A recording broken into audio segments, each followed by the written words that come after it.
My name is Shannon Alexander. I'm a stay-at-home mom, and I am the mother of two very special children. One of whom's name is Declan Alexander, and he was diagnosed last year with a rare genetic disease called metachromatic leukodystrophy.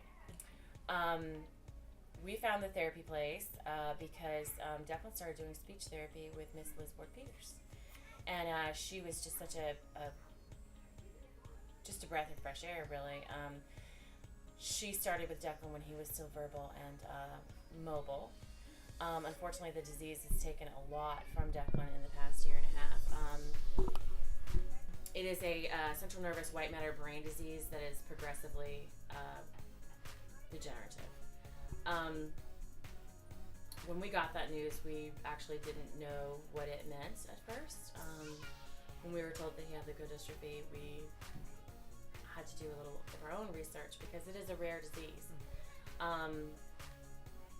What we found out when we found out that it was terminal and that there was absolutely no cure for leukodystrophy, we started praying.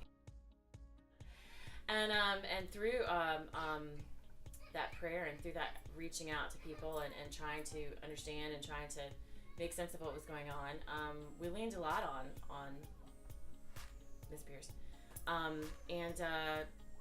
We knew that there was this program here called Bridges. Just so happy that they accepted him. And it's just become such an important part of his life. Sometimes he can't come because he's had a rough night or I've had a lot to do. But the fact that it's here, he can come and he can paint and he can play with other children and he can listen to music and he can go outside and play. It's just there's no price tag on that. There's absolutely nothing that we could do that would mimic that for him. And there's no other place like that in Columbia. And besides my child, I have watched so many atypical children get this amazing love and support here. It's very important to me to keep this possibility open for those children and to hopefully make room for more children here. That's a very well-known quote that society is judged by how they treat those that can't help themselves. Prior to Declan's diagnosis, I would be at the doctor's office and I would be going, he's sick again, he's got ear infections, it's just terrible. And then I would see someone bring in a child that was handicapped or cerebral palsy or something like that. And I would see this sweet baby and I would see their tired parent and I would say, wow, thank you for reminding me how lucky I am and how blessed I am. Thank you for reminding me.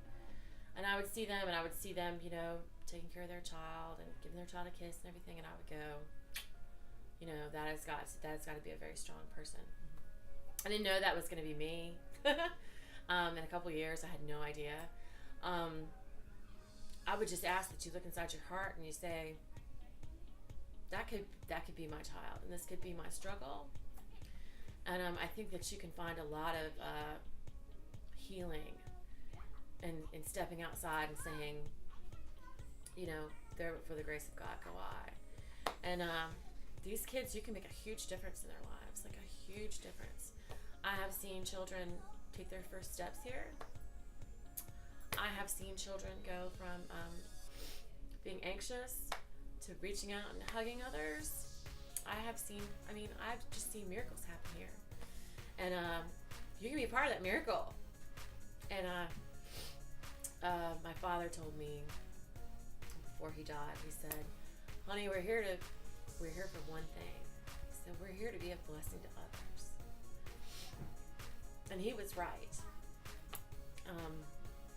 And I think that being a blessing to others is what you can do here by being involved in the therapy